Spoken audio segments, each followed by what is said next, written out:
kakusin, ako'y mayroong minarinate ditong chicken breast. Ayan. Ang aking menu ngayon mga kakusin ay chicken sisig.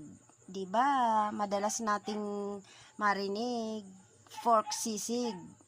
So sa akin, chicken sisig mga kakusin. Minarinate ko na to siya. Nilagyan ko na konting toyo, konting seasoning, konting asin, paminta. Ayan. Ating ibabad ng kahit 15 minutes para maano yung lasa sa laman ng chicken breast mga kakusin. Ayan.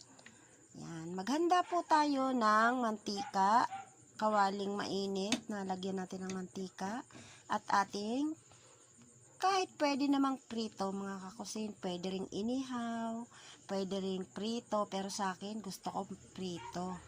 Ayan, prituhin natin siya mga kakusin. Kung gusto nyo naman, ihawin nyo. Ayan, pwede ring inihaw. Ito iihawin mong papaganyan. Ayan, pagkatapos, yan. Sa akin ay prito mga kakusin. Ito ang chicken breast sisig mga kakusin. Simulan na natin ang pagpiprito. At ito na ang kawali natin mga kakusin. I-ready na natin ang kawali, mainit. Lagyan na natin ng siya ng mantika. Ayan. Yan. Painitin natin bago natin iprito mga kakusin. Maya-maya natin ilagay pag mainit na yung mantika para maiwasan ang pagdidikit mga kakusin. I-try nyo na rin sa inyong kusina at sobrang sarap ng chicken breast sisig. Yes, kung ngayon nyo lang to narinig ay mas masarap po ang chicken breast sisig mga kakusin. I-try nyo na. Yes, opo. Ayan. Ito'y kakamayin ko laang at malinis naman ang aking kamay mga kakusin. Ilagay na natin. Ang lamang po. Ayan. Ayan.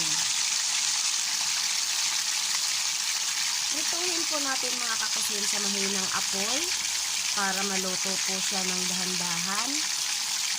Ganito lang kulay. At ngayon na mga kakusin ay yung pinirito natin yung manok ay ganito na yung chicken breast. Ganito na ang kulay niya mga kakusin. Pwedeng-pwede na tong hanguin. Hahanguin na natin mga kakusin. Ganito lang kulay mga kakusin. Huwag na natin masyadong tostahin. Ayan. Sobrang sarap nito mga kakusin. I-try nyo na. Lalo na dun sa mga mahilig mag tomatoma dyan. Napakasarap nitong pangpulutan. Patayin muna natin ang apoy. At ito na mga kakusin. Tapos na nating hiwain ng maliliit. Ang mga ingredients ko ay ito, calamansi juice. Tapos ito. Yan. Bawang na maliliit ang hiwa, tapos luya na maliliit ang hiwa, sibuyas na maliliit ang hiwa, at sili. Ito, calamansi juice, mayonnaise na any brand, yung walang flavor na mayonnaise, tapos konting seasoning, yan, paminta. Ito ang paminta, hindi na yan, titimplahin muna natin ito mga kakusin. Ayan ang mga ingredients niya, uulitin ko, ayan, calamansi juice, tapos luya, bawang, sibuyas, sili. Ayan. Nako, yung mga idol dyan, na mga mahilig magtoma-toma. Sobrang sarap nitong pangpulutan, mga idol. Ayan, mayonnaise, any brand. Ayan, magtitimpla tayo sa mga ingredients na nabanggit ko. Timplahan na natin, mga kakusin. Paminta. Ayan.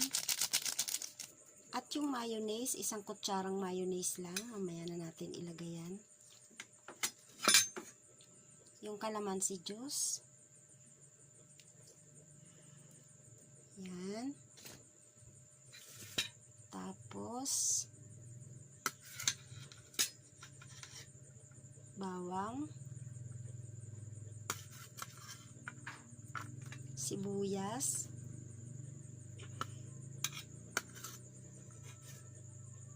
luya, sili. Yan. Saidin natin, mga kakusin. Mga idol dyan na mahilig sa tuma-tuma. Ito ang napaka-the best na pulutan. Tapos ito, konting seasoning. Konting seasoning, lagyan natin. Yan. Isang kutsarang mayonnaise. Mayonnaise any brand. Ang walang flavor, mga kakusin.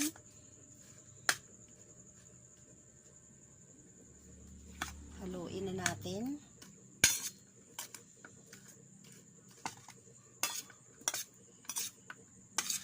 Yan, sobrang sarap nito mga kakusin.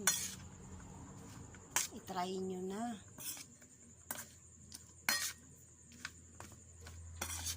Mas masarap ito pag naumagahan siya, mga kakusin, kasi naa-absorb na ng chicken breast yung lasa, yung mga ano niya, yung mayonnaise niya, tsaka yung mga paminta, bawang, lahat ng ingredients. Kalamansi Diyos, mga 3 piraso siguro pag malalaki. Ngayon pag maliliit, mga 5. Yung kalamansi Diyos ang nagpapasarap dyan eh. O, ayan na, mga kakusin, ready na. Ito ay sa version ko, mga kakusin. Try nyo na, masarap pang ulam, masarap pang pulutan, lahat pwede. Sobrang sarap nito mga kakusin, kasi palagi na lang tayong pork sisig. I-try nyo naman yung chicken breast sisig. Sobrang sarap mga kakusin. At kung kayo ay nasiyahan sa aking menu ngayon for today, ay wag namang kalimutang mag-subscribe mga kakusin. At pakipindot na din ang notification bell para update kayo lagi sa aking mga menu. Maraming salamat sa mga suporta nyo. Shout out sa mga lahat ng aking subscriber at mga supporter. Ayan, ang bango na. Nangangamoy na ng sili. Thank you for watching guys. Maraming salamat. Ayan, ang ating chicken breast sisig. Yeah, ang bango. Ang bango. At ngayon